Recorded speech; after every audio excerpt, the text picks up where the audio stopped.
Assalamualaikum. Saya Tok Koyen daripada Vicious Motorcycle. So bang, hari ni saya nak tunjukkan dekat abang satu motor ni. Yang mana motor ni abang boleh buat daily ride, abang boleh buat jalan jauh, tak ada masalah. Motor ni tak ramai orang tahu. Motor apa? Jom saya tunjukkan dekat korang.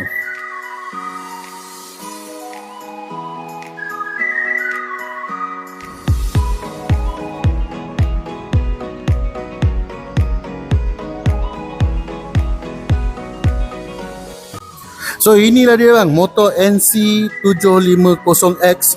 Okay, dia datang dengan parallel twin engine 750cc DCT bang.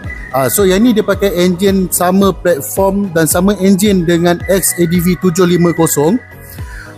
Cuma ni yang ni dia tak ada datang sekali dengan cruise control.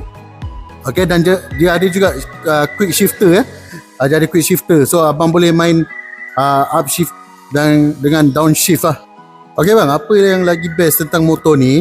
So okay, kalau kata korang nak tahu lebih lanjut tentang NC750 ni, jangan lupa follow dan stay tune untuk part 2.